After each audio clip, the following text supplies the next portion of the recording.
जय हिंद प्यारे साथियों, आप सभी का विमल क्लासेस सिविल सर्विसेज के एजुकेशनल फाउंडेशन में स्वागत है।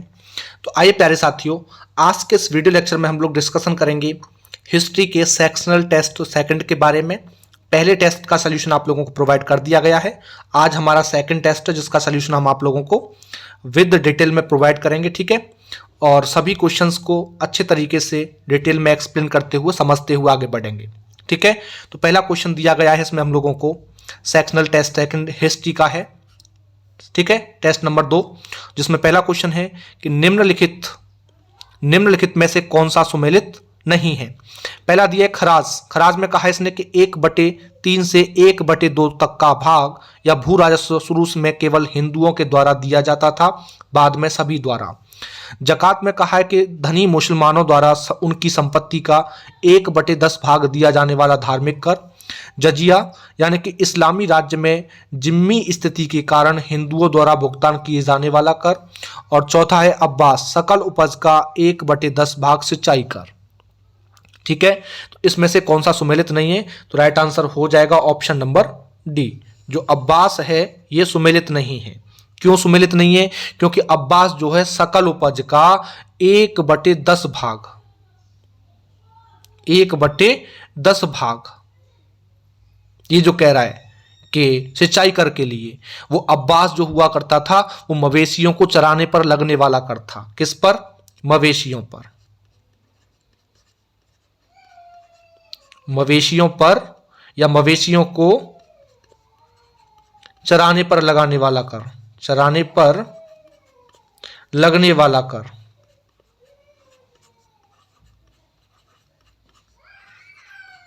ठीक है। इसलिए फोर्थ ऑप्शन हमारा राइट आंसर हो जाएगा। अगला क्वेश्चन, अगले क्वेश्चन में कहा है मध्यकालीन भारत के साहित्य के बारे में निम्नलिखित कथनों पर विचार करें। पहला है मधुरा विजयम, विजयनगर साम्राज्य के बारे में गंगा देवी द्वारा रचित एक संस्कृत कृति है। सेकंड है अमुक्ता मालय, तेलुगु में कृष्णदेव राय द्वारा रचित एक महाकाव्य है जो पेरिया जवार की बेटी गोदा देवी यानी कि अंडाल की कहानी है, जो भगवान रंगनाथ के लिए बनाई गई मालाएं पहनती थी। ऊपर दिए गए कथनों में से कौन सा या कौन से सही है? तो याद रखना, हरिहर और बुक्का, हरिहर और बुक्का ये दोनों के दोनों विजयनगर साम्राज्य के संस्थापक थे। बुक्का के पुत्र का नाम क्या था? कुमार कंपाना। उन्होंने क्या किया? मदुरै सल्तनत को समाप्त कर दिया और नायक साम्राज्य की स्थापना की। इसका वर्णन कुमार कंपन की जो पत्नी थी गंगा देवी, उसके द्वारा रचित कविता मधुरा विजय में किया गया है, ठीक है। और कृष्णदेव राय ने अमुक्त माल्यदा, तेलुगु में एक महाकाव्य और संस्कृत नाटक है जो जाम्बवती कल्याणम यानी धर्म और हम लोग कह सकते हैं कि उषा परिणयम, ये लिखा। तो अमुक्ता माल्यदा में देखोगे तो पेरिया जवार की जो बेटी थी, कौन? गोदा देवी या अंडाल, उसकी कहानी में या उसकी कहानी जो भगवान रंगनाथ के लिए बनाई गई मालाएं पहनती थी उसके बारे में है। तो दोनों के दोनों स्टेटमेंट ठीक है। राइट आंसर हो जाएगा ऑप्शन नंबर सी, 1 और 2 दोनों। अगला क्वेश्चन, अगले क्वेश्चन में कहा है निम्नलिखित विदेशी यात्रियों को उनके भारत आगमन के काल क्रम में व्यवस्थित करें। Al Biruni, Domingo Paes, Marco Polo, Abdul Razzaq और इबन बतूता। इबन बतूता, याद रखना अल बरूनी, अल बरूनी की बात करें तो अल बरूनी 11वीं शताब्दी में आया था। कब आया था? 11वीं शताब्दी में। किसके साथ आया था? गजनी के, महमूद गजनवी के, ये महमूद के साथ आया था। किताब लिखी थी इसने कौन सी? तहकीके हिंद। मार्को पोलो जो था, सॉरी जो डोमिंगो पेस था, अगर डोमिंगो पेस की बात करें तो ये 16वीं शताब्दी में आया।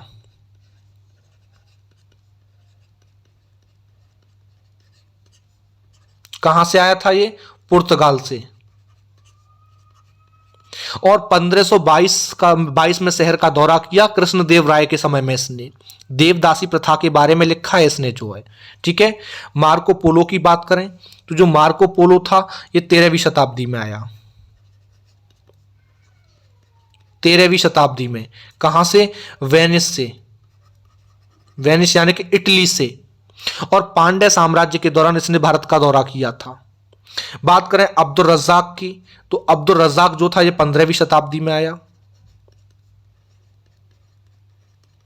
15वीं शताब्दी में, ठीक है, मध्य एशिया से आया था और इसने 1443 ईस्वी में विजयनगर साम्राज्य का दौरा किया था देवराय द्वितीय के शासनकाल में, ठीक है। और इब्न बतूता की बात करें तो इब्न बतूता जो था, इब्न बतूता ये कब आया, तो इब्न बतूता याद रखिएगा 14वीं शताब्दी में आया था।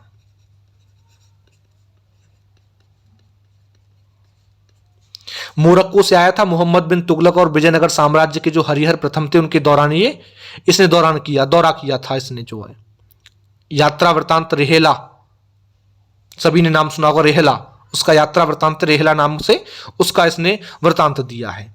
तो अब कूट बना दीजिए, इसका कूट जो बन जाएगा वो बन जाएगा 1, 3, 5 और 4, 2, ठीक है।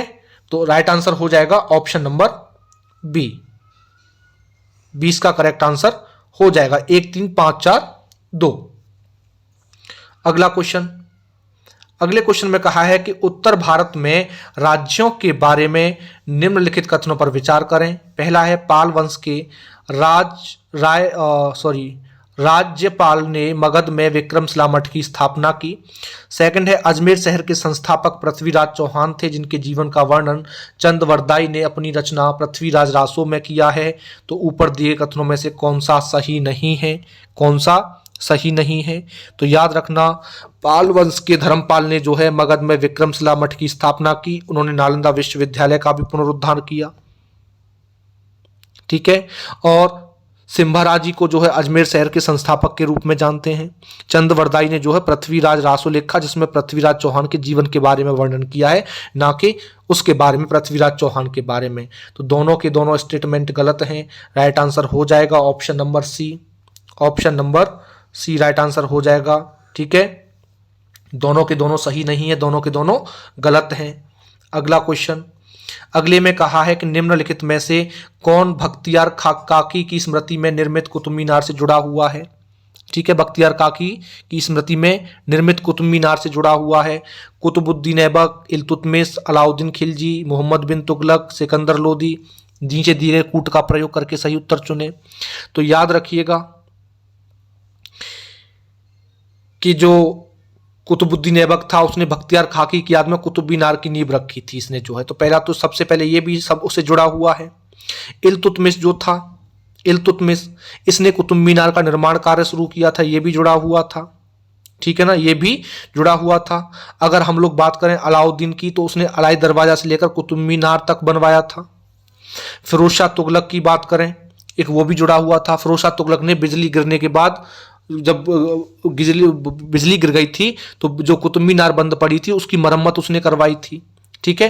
तो ये तीन हमारे इससे संबंधित थे, बाकी के दोनों संबंधित नहीं थे। राइट आंसर हो जाएगा ऑप्शन नंबर ए, 1, 2, 3 इससे संबंधित थे, बाकी ये दोनों संबंधित नहीं थे। अगला क्वेश्चन, मध्यकालीन इतिहास के संदर्भ में निम्नलिखित कथनों पर विचार करें। पहला है हसन निजामी ने दिल्ली सल्तनत का पहला आधिकारिक इतिहास लिखा। सेकंड है 1595 में बदायूनी द्वारा लिखित तारीख बदायूनी अकबर के प्रशासन और उसकी धार्मिक नीति के बारे में बताती है। तो ऊपर दिए गए कथनों में कौन सा या कौन से सही हैं? याद रखना हसन निजामी गजनी से प्रवासी हुए थे, उन्होंने दिल्ली सल्तनत का पहला आधिकारिक इतिहास ताजुल मासिर लिखा और ये कुतुबुद्दीन ऐबक के बारे में जानकारी देता है। और 1595 में बदायूनी ने जो लिखी तारीख बदायूनी उसमें अकबर के प्रशासन उसकी धार्मिक नीतियों के बारे में 3 खंड मतलब कि 3 उसने खंड लिखे थे उसमें जो है। तो राइट आंसर हो जाएगा ऑप्शन नंबर सी, दोनों के दोनों स्टेटमेंट ठीक हैं। अगला प्रश्न, अगले प्रश्न में कहा है कि दिल्ली सल्तनत के बारे में निम्नलिखित कथनों पर विचार करें। पहला है उन्होंने गरीब मुसलमानों की सहायता के लिए चैरिटी बनाई, कॉलेज, मस्जिद और अस्पताल बनवाए। उन्होंने दीवाने बंदगांव और दीवाने खैरात की स्थापना की।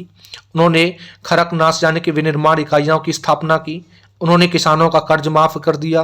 तो उपरोक्त कथन निम्नलिखित में से किस राजा का वर्णन करते हैं? किस राजा का वर्णन करते हैं? तो ध्यान रखना सभी के सभी कथन जो है फिरोज शाह तुगलक का वर्णन करते हैं। किसका वर्णन करते हैं? फिरोज शाह तुगलक का वर्णन करते हैं। ऑप्शन नंबर डी इसका राइट आंसर हो जाएगा, क्योंकि इन्होंने फिरोजाबाद में शाही कारखाने खरखान की स्थापना की, नए शहर बसाए फिरोजाबाद, जौनपुर, हिसार, फिरोजपुर, इन सब की स्थापना भी की। ठीक है, अगला क्वेश्चन। अगले क्वेश्चन में कहा है कि मध्यकाल में जिन्स ए कामिल शब्द का क्या अर्थ था? जिन्स ए कामिल शब्द का क्या अर्थ था? ऑप्शन ए है व्यापारियों का समूह, सेकंड है नकदी फसलें, तीसरा है मध्य एशिया से विलासितापूर्ण कपड़ा, चौथा है इनमें से कोई भी नहीं। तो राइट आंसर हो जाएगा नकदी फसलें। नकदी फसलें ऑप्शन नंबर बी, क्योंकि याद रखिएगा मध्यकाल में जिन्स ए कामिल शब्द का प्रयोग उत्तम जो फसलें होती थी उनको इंडिकेट करने के लिए किया जाता था। कपास और गन्ना जैसी जो फसलें थी उत्कृष्ट फसलें थी, ऐसी फसलों को करने के लिए। ठीक है, अगला क्वेश्चन। अगले प्रश्न में बोला गया है कि विजयनगर साम्राज्य के बारे में निम्नलिखित कथनों पर विचार करें। निम्नलिखित कथनों पर विचार करें। पहला है देवराय द्वितीय ने अपनी रानी की याद में नागालपुरम नामक एक नया शहर बसाया। सेकंड है कृष्णदेव राय ने विजयनगर में विट्ठल स्वामी और हजारा राजा रामास्वामी मंदिरों का निर्माण करवाया। ऊपर दिए गए कथनों में से कौन सा या कौन से सही है? तो याद रखिएगा तुगलक वंश या तुलुव वंश जो था, तुलुव वंश की हम लोग बात करें तो तुलुव वंश के कृष्णदेव राय जो थे जिन्होंने 1509 से लेकर के 1529 तक शासन किया, उन्हें कुछ बेहतरीन मंदिरों के निर्माण और काफी महत्वपूर्ण जो दक्षिण भारतीय मंदिर थे उनमें प्रभावशाली जो गोपुरम था उसे जोड़ने का श्रेय दिया जाता है, क्योंकि उन्होंने अपनी मां के नाम पर विजयनगर के पास नागालपुरम नामक एक उपनगरीय टाउनशिप की स्थापना की थी। हम्पी में देखोगे विट्ठल मंदिर है, इसका निर्माण हुआ था 15वीं शताब्दी में विजयनगर साम्राज्य के राजा देवराय द्वितीय यानी कि जो 1422 से लेकर के 1446 तक शासन किए उनके शासनकाल के दौरान किया गया था। कृष्णदेव राय के शासनकाल के दौरान मंदिर के कई खंडों का विस्तार हुआ, यानी उनकी नवीनीकरण की प्रक्रिया स्टार्ट हुई और हम्पी में हजारा राम मंदिर का निर्माण भी 15वीं शताब्दी के आरंभ में देवराय द्वितीय के द्वारा किया गया था। तो राइट आंसर हो जाएगा ऑप्शन नंबर डी, ना तो एक और ना ही दो, क्योंकि दोनों के दोनों स्टेटमेंट क्या है? गलत हैं। ठीक है, अगला क्वेश्चन। अगले क्वेश्चन में कहा है कि निम्नलिखित में से कौन सा रज़्मनामा के लिए सही विवरण हो सकता है? पहला है दशहरा उत्सव के दौरान दृश्यों की एक श्रृंखला में रामायण महाकाव्य का प्रदर्शन। सेकंड है अवधी भाषा में एक महाकाव्य भारतीय भक्ति कवि तुलसीदास द्वारा रचित। महाभारत का फारसी अनुवाद या महाभारत के दृश्यों से युक्त चित्रों का संग्रह है। तो इसका जो राइट आंसर होगा ऑप्शन नंबर सी हो जाएगा। ऑप्शन नंबर सी, महाभारत का फारसी अनुवाद। महाभारत का फारसी अनुवाद, क्योंकि अकबरनामा जैसे जो मुगल इतिहास में देखोगे तो फारसी में लिखे गए थे। बाबर के संस्मरणों में देखोगे तो अन्य का देखोगे तुर्की से फारसी बाबरनामा में अनुवाद किया गया था। महाभारत रामायण जो संस्कृत ग्रंथ थे इनका फारसी अनुवाद मुगल सम्राटों के द्वारा करवाया गया था। और महाभारत का अनुवाद रज़्मनामा यानी कि युद्धों की पुस्तक, इसके रूप में इसको किया गया था ट्रांसलेट जो है। तो राइट आंसर हो जाएगा ऑप्शन नंबर सी। अगले में कह रहा है मुगल साम्राज्य में द्वस्पा सिहस्पा का अर्थ होता है अकबर द्वारा शुरू की गई राजस्व प्रणाली, शाहजहां द्वारा प्रारंभ की गई एक सजावटी पद्धति, जहांगीर द्वारा शुरू की गई सवार में एक उपरैंक, औरंगजेब द्वारा शुरू की गई एक नई चित्रकला पद्धति। तो इसका राइट आंसर हो जाएगा ऑप्शन नंबर सी, जहांगीर द्वारा शुरू की गई सवार में एक उपरैंक, क्योंकि मनसबदारी प्रणाली अकबर द्वारा शुरू की गई थी, आप लोगों को पता है, ना कि राजस्व प्रणाली। और मनसबदारी वे व्यक्ति हुआ करते थे जो मुगल व्यवस्था में पद संभालते थे, उन्हें जात रैंक यानी कि वेतन और वशिष्ठ प्रतिष्ठा और सावर रैंक यानी घोड़ों की संख्या के आधार पर सैन्य स्थिति दी गई थी। ठीक है, और इस व्यवस्था का विस्तार जहांगीर के द्वारा किया गया था। उन्होंने सावर रैंक के तहत कह सकते हैं कि द्वेस्पा यानी कि 2 घोड़े और सिहास्पा यानी कि 3 घोड़ों को शामिल किया। उन्होंने इसे वंशानुगत और हस्तांतरण नहीं बनाया था। ठीक है, तो right answer option number C हो जाएगा। अगला क्वेश्चन। अगले क्वेश्चन में कहा है कि मध्यकालीन भारत में प्रयुक्त शब्दों और उनके अर्थों में से गलत जोड़े का चयन करें। पहला है बंजारा सामान ढोने में माहिर, पटोला रेशम, गुमास्ता एजेंट, कस्बा सड़क उपकर। ठीक है, तो इसका जो राइट आंसर होगा ऑप्शन नंबर डी हो जाएगा। ऑप्शन नंबर डी, कस्बा सड़क उपकर जो कह रहा है, क्योंकि कस्बा जो था वो क्या था? शहर का एक हिस्सा हुआ करता था, न कि सड़क उपकर। ठीक है, अगला क्वेश्चन। अगले क्वेश्चन में कहा है निम्नलिखित भक्ति संतों पर विचार करें। दादू दयाल, गुरु नानक, तुलसीदास। जब लोधी वंश का पतन हुआ और बाबर ने सत्ता संभाली तो उपरोक्त में से कौन उपदेश दे रहा था उस समय पे? याद रखना, तुलसीदास की हम लोग बात करें, सॉरी दादू दयाल की, याद रखिएगा दादू दयाल गुजरात राज्य के 16वीं शताब्दी के दार्शनिक थे। उन्होंने अपना खुद का स्कूल निपाक बनाया हुआ था। ठीक है, तुलसीदास की बात करें हम लोग जो है तुलसीदास की, तो अकबर के समकालीन थे। उन्होंने हिंदी में रामचरितमानस लिखा था। और जो गुरु नानक थे हम लोग कह सकते हैं कि बाबर के समकालीन और सिख धर्म के संस्थापक थे। ठीक है, तो राइट आंसर हो जाएगा ऑप्शन नंबर बी, केवल दो गुरु नानक थे। ठीक है, अगला प्रश्न। अगले प्रश्न में कहा है कि निम्नलिखित में से किस क्षेत्र में अकबर ने सबसे पहले शेरशाह द्वारा शुरू की गई नीतियों को आगे बढ़ाया? भू राजस्व के निर्धारण हेतु भूमि की माप, समाज के विभिन्न वर्गों से कुलीनों की भर्ती, उसकी अधीनता स्वीकार करने वाले शासकों की उच्च पदों पर नियुक्ति, गैर मुसलमानों के खिलाफ भेदभावपूर्ण कानूनों को वापस लेना। ठीक है, इसका राइट आंसर हो जाएगा option number A. Option number A इसका राइट आंसर हो जाएगा, भू राजस्व के निर्धारण हेतु भूमि की नाप। क्योंकि शेरशाह सूरी की हम लोग बात करें तो शेरशाह सूरी एक दयालु शासक था, उसने कई सुधार किए। उसके आधार पर अकबर ने एक मजबूत प्रशासन का निर्माण किया। अकबर ने शेरशाह सूरी द्वारा शुरू की गई नीतियों को आगे बढ़ाया। ऐसी ही एक नीति यह है कि प्रशासन भूमि की जो उत्पादकता निर्धारित करता था और कुल माप के आधार पर कर का निर्धारण करता था, उसको आगे इसने बढ़ाया था। ठीक है, अगला प्रश्न। अगले प्रश्न में कहा गया है कि मुगल वास्तुकला दिल्ली सल्तनत काल की वास्तुकला से किस प्रकार भिन्न है? पहला दिया है कि पहले में लाल बलुआ पत्थरों और संगमरमर का उपयोग किया गया था, जबकि दूसरे में केवल संगमरमर का उपयोग किया गया था। सेकंड है पूर्व ने पिएट्रा ड्यूरा अलंकरण की शुरुआत की, जबकि बाद में चारबाग शैली के बगीचों की शुरुआत की गई। तो नीचे दी गई कूट का प्रयोग करके सही उत्तर चुने। तो याद रखना दोनों के बीच, यहां सही पूछ रहा है तो भैया दोनों के दोनों स्टेटमेंट गलत हैं। क्यों गलत हैं? क्योंकि दोनों के बीच पहला बड़ा अंतर इमारतों के सौंदर्य शास्त्र से लेकर के निर्माण में जो पत्थर प्रयोग हुआ था वहां तक का डिफरेंस है। क्योंकि दिल्ली सल्तनत ने स्थानीय पत्थरों का इस्तेमाल किया। ज्यादातर पास के जो अरावली से मुगल आंशिक रूप से जो लाल बलुआ पत्थर संगमरमर के थे, इसलिए मुगल किले और इमारतें अधिक सुंदर दिखती हैं। भाई हुमायूं का मकबरा देखिए, लाल किला देखिए, आगरा और दिल्ली का दोनों का देखिए। चारबाग क्या है? एक फारसी शैली का उद्यान लेआउट है, जिसमें हम लोग कह सकते हैं कि मुख्य भवन एक चतुर्भुज उद्यान है, उसके केंद्र में रखा गया है, जो कि पैदल या बहने वाले मार्गों में विभाजित होता है। तो राइट आंसर हो जाएगा ऑप्शन नंबर डी, ना तो एक और ना ही दो। अगला प्रश्न। अगले प्रश्न में कहा है कि एक व्यक्ति ने विजयनगर युग के मंदिर का दौरा किया। 16वीं शताब्दी के पत्थर कि मंदिर में लगभग 70 स्तंभ थे। उनमें से उन्हें एक लटकता हुआ खंभा दिखाई दिया जो पूरी तरह से जमीन पर नहीं टिका हुआ था। उन्होंने भारत के सबसे बड़े अखंड नदी के भी दर्शन किए। मंदिर में विजयनगर काल के भित्ति चित्रों के बेहतरीन नमूने भी थे। वह व्यक्ति निम्नलिखित में से किस मंदिर में गया? विरूपाक्ष, हजारा रामास्वामी मंदिर, लोपाक्षी मंदिर और बृहदेश्वर मंदिर। इसका राइट आंसर हो जाएगा ऑप्शन नंबर सी, लोपाक्षी मंदिर। क्या हो जाएगा? लोपाक्षी मंदिर हो जाएगा, क्योंकि लोपाक्षी मंदिर और विरूपाक्ष मंदिर दोनों स्तंभ कार्यों के लिए विजयनगर काल के हैं और भगवान शिव को समर्पित हैं। लेकिन लटकते स्तंभों और नंदी जैसी अनूठी विशेषताओं की उपस्थिति केवल लोपाक्षी या फिर वीरभद्रा मंदिर की विशेषता है। ठीक है, तो right answer option number C हो जाएगा। अगला प्रश्न। अगले प्रश्न में इसने दिया है सूफी शब्दों और अर्थों के बारे में निम्नलिखित जोड़ियों पर बात करें, विचार करें। इधर मुरीद, शिष्य, जियारत, तीर्थयात्रा, जिक्र, दिव्य नाम, समा, ऑडिशन। तो उपरोक्त में से कौन सा युग्म सही सुमेलित नहीं है? कौन सा सही सुमेलित नहीं है? तो भैया सभी सुमेलित में देखोगे तो इनमें से कोई भी सुमेलित नहीं है।